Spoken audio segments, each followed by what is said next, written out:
Lord అండి. Good morning. ప్రభు నామంలో ఈ ఉదయకాల సమయంలో మీకు అందరికీ కూడా ప్రత్యేకమైనటువంటి వందనాలు తెలియజేస్తున్నాను. ప్రియ దేవుని బిడ్డలారా, ఈ ఉదయకాల సమయంలో దేవుని యొక్క మాటలు ధ్యానిద్దామా? పరిశుద్ధ బైబిల్ గ్రంథం నుంచి మత్తయి సువార్త 4వ అధ్యాయము 4వ వచనం.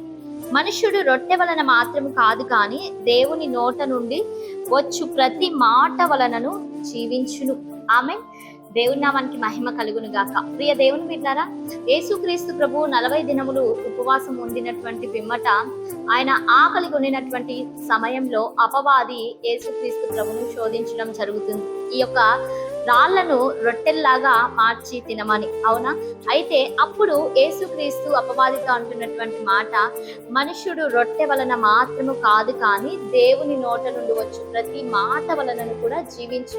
అవును, ఈ లోకంలో మనం ఎంతసేపు కూడా మన యొక్క శరీరాలు సుఖముగా ఉండాలని, హాయిగా ఉండాలని, లేకపోతే శరీరానికి సంబంధించినటువంటి ఆహారం కొరకు ప్రయాసపడతా ఉంటాం. అవునా అండి?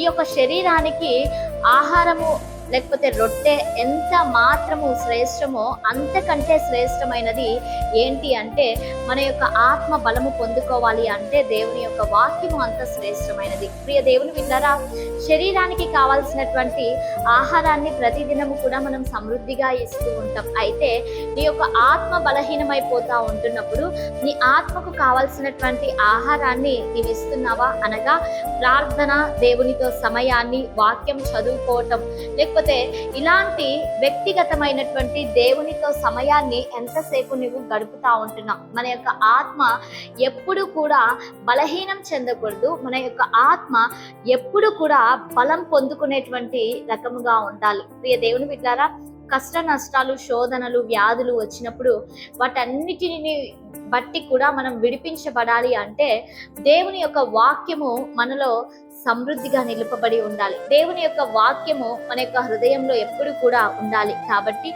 దేవుడు నోట నుంచి వచ్చు ప్రతి ఒక్క మాట కూడా శ్రేష్టమైనదే. దేవుని యొక్క నోట నుండి వచ్చు ప్రతి మాట, విడుదలవుతున్నటువంటి ప్రతి మాట కూడా మన యొక్క జీవితాలను బలపరిచేదిగా ఉంటది. కాబట్టి ప్రియ దేవుని బిడ్డలారా, దేవుని యొక్క మాటలు వినటానికి శ్రద్ధ చూపిద్దాం. ఈ లోకమైన ఆశలు, ఈ లోకమైనటువంటి ఆశయాల కోసం ఎదురు చూసేటువంటి వారంగా ఉండకుండా మన యొక్క ఆత్మ ఎప్పుడు కూడా సిద్ధమయ్యేలాగా, మన యొక్క ఆత్మ ఎప్పుడు కూడా బలం పొందుకునేలాగున నీవు నేను ప్రయత్నం చేద్దాం. ఆమేన్. మరి ఉదయకాల సమయంలో అందరం కళ్ళు మూసుకుందాం, ప్రార్థన చేసుకుందాం. పరిశుద్ధ ఆత్మదేవ, సర్వోన్నతుడా, సజీవుడా, నీకు వందనాలు ప్రభా. అయ్యా, ఈ ఉదయకాల సమయంలో ప్రభా, ఈ యొక్క గుడ్ న్యూస్ ప్రోగ్రామ్ ని ఎంతమంది బిడ్డలైతే చూస్తుంటున్నారో వారిని ప్రత్యేకంగా మీరు దీవించండి, ఆశీర్వదించండి, కృపలో మీరు సహాయం చేయమని అడుగుచుంటున్నాం ప్రభా.